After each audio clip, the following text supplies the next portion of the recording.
5 seconds to go.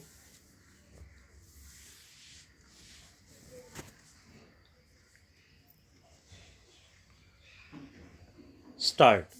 An animated debate is raging around social media, more specifically, around its negative and destructive use in certain contexts, the most recent of which is its schizophrenic role in Assam's ethnic violence.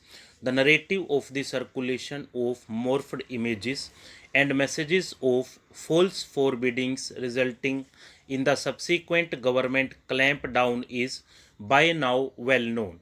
New media is vibrant, volatile, and some even say unmanageable, but that is not all that there is to the ongoing debate.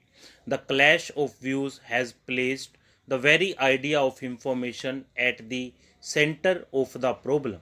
The debate has brought up basic questions, uncertainties, and dilemmas about how to handle the overabundance of news, often inseparable from rumors, gossip, and misinformation.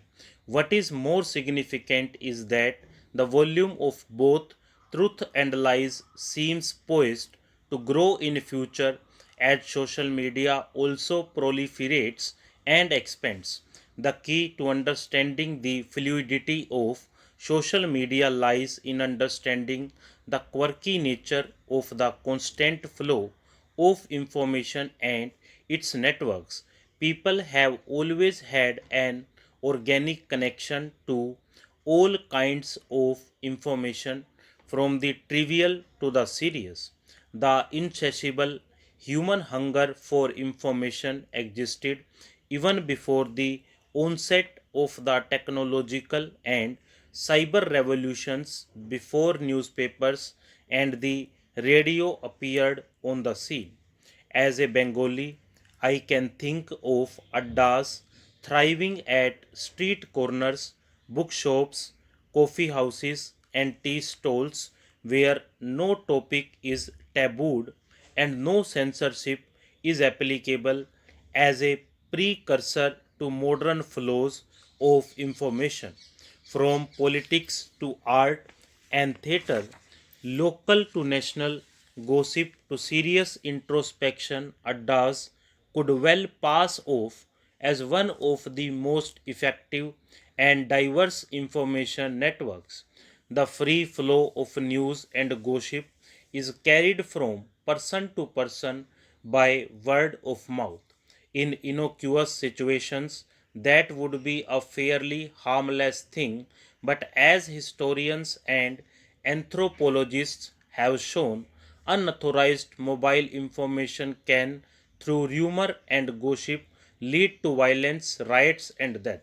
Even before the explosion of cyber technology, information traveled across boundaries.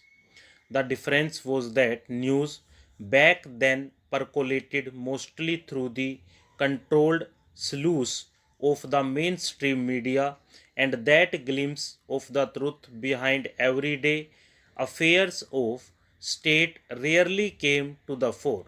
Once in a while, the Bob Woodwards and Carl Bernsteins of media lore would appear on stage with fantastic exposes.